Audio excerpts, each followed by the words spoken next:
تمہیں لگتا ہے زندگی بس وہی تک ہے جس کو تم چاہو وہ تمہیں مل جائے، اور جو نہ ملے تو زندگی ختم۔ یہ زندگی تو نہیں تھی، یہ تو محض اللہ کی طرف سے تمہیں آزمایا گیا تھا، اور دیکھو تم جیت گئے۔ یاد ہے تمہیں وہ سجدہ جب تم نے رو رو کر اپنی محبت کو مانگا تھا اللہ سے؟ کبھی تم دعا میں ہاتھ اٹھاتے تو اللہ کے سامنے اپنے آنسوؤں کو چھپا لیتے، تو کبھی ذرا سی بات پر ٹوٹ کر بکھر جاتے، کبھی ہار کر سجدے میں گر جاتے، کبھی صبر کے لیے دعا مانگتے۔ دیکھو تمہیں کہیں نہ کہیں وہ سب مل گیا جو تم چاہتے تھے، اللہ مل گیا، اللہ کی محبت مل گئی، وہ سب کچھ جو تم دعاؤں سے اللہ سے مانگتے تھے، ان دعاؤں کے بدلے اللہ نے تمہیں کتنی بہترین چیز سے نواز دیا، اور وہ چیز خود اللہ کی محبت ہے۔ وہ سجدہ جو تم کسی اور کے لیے کرتے، اللہ نے تمہیں اس سجدے سے اپنا بنا لیا، صبر مل گیا، ان تنہا راتوں کے بدلے بہے گئے آنسوؤں کا سیلا مل گیا، تہجد کے سجدے میں رو رو کر اس نے تمہیں سکون دے دیا۔ ہاں، پر تمہیں اللہ نے وہ محبت نہیں دی کیونکہ وہ تمہارے لیے بہتر تھا ہی نہیں۔ اس نے تمہیں اتنی پیاری چیزوں سے تمہیں نواز دیا جو شاید کبھی تم نے گمان نہیں کیا تھا۔ جو جا چکا ہے اس کے پیچھے بھاگنا کیسا، جس نے سمجھا ہی نہیں تمہیں پھر اس کے لیے تہجد میں آنسو بہانا کیسا۔ کچھ مل جاتا ہے، کچھ کھو جاتا ہے، یہ سب تمہارا خود کا گرہ بنایا ہوا یقین ہے۔ اللہ سے زیادہ تم نے کسی اور کو دی ہیں، پر اس پہ اللہ کو الزام ٹھہرانا کیسا؟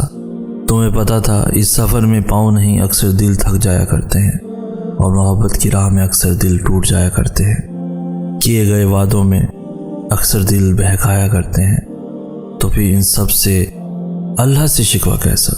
سنبھل جاؤ، ٹھہر جاؤ، آہستہ آہستہ کر کے اللہ تمہارے ہر زخم بھر دے گا، وہاں سے راستے نکالے گا جہاں سے تم نے کبھی سوچا نہ ہوگا، وہاں تمہیں ایسے سمیٹے گا جیسے کوئی غم تمہارے قریب نہ آیا ہو۔ اللہ تمہاری برداشت کی طاقت کو نہیں آزماتا، وہ تمہارے ایمان کا امتحان لیتا ہے، اور انہی کا لیتا ہے جن کو اپنا دوست بنانا چاہتا ہے۔ اللہ کو تمہاری برداشت کی حد معلوم ہے، اور اللہ کبھی تمہیں اس حد سے زیادہ غم نہیں دے گا۔ تمہیں لگتا ہے اب ہم تھک گئے ہیں، مگر تھکتا تمہارا ایمان نہیں، بس حوصلہ گھبرا جاتا ہے۔ جب اللہ کن کہتا ہے تو ناممکن ممکن بن جاتا ہے، اور دعائیں مقدر پہ بھاری پڑ جاتی ہیں۔ سکون تو ہمیشہ سے ہمارے پاس ہوتا ہے، لیکن ہم یہ بات تب تک سمجھ نہیں پاتے جب تم اس سکون کو کھو نہیں دیتے۔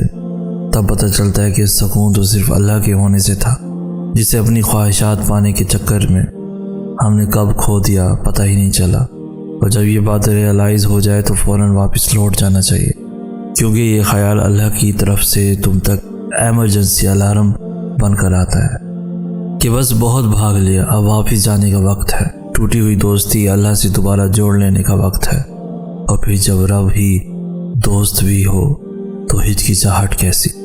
بس بھاگ چلو تیزی سے، راستے میں کہیں بھی رکنا نہیں ہے، بس سیدھا اس کے پاس جانا ہے اور معافی مانگ کر اس رشتے کو بچا لینا ہے، کیونکہ وہ اللہ ان سے بہت محبت کرتا ہے جو اپنے اور اس کے رشتے کو بچانے کے لیے سب چھوڑ آتے ہیں، اور وہ بڑا مہربان دوست ہے، وہ فوراً معاف بھی کر دیتا ہے، اور وہ سب واپس بھی لوٹا دیتا ہے جو تم نے اس سے دوستی کی خاطر قربان کر دیا ہوتا ہے۔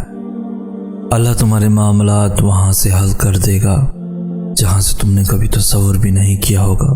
زندگی بس تمہارا امتحان ہے، ایسا امتحان جہاں خوشیاں بھی ہیں اور غم بھی، جہاں یقین بھی ہے اور خوف بھی ہے۔ تمہیں لگتا ہے کچھ بھی ٹھیک نہیں ہو رہا، مگر تم نہیں جانتے کہ جو ہو رہا ہے وہی بہتر ہے۔ تم غلطی کر سکتے ہو، مگر جو تمہیں یہاں لایا ہے وہ تمام غلطیوں سے پاک ہے۔ اگر اس نے تم سے بہت کچھ لیا ہے تو بہت کچھ ایسا بھی دیا ہے جس کے تم قابل نہ تھے۔ وہ تمہیں ایسی مشکل گھڑی میں جہاں تمہیں سب کچھ ناممکن نظر آتا ہے لاتا ہی اس لیے ہے تاکہ تم جان سکو یہ سب کچھ نصیب یا وقت نہیں ہوتا، کچھ چیزیں بس دعاؤں کی محتاج ہوتی ہیں۔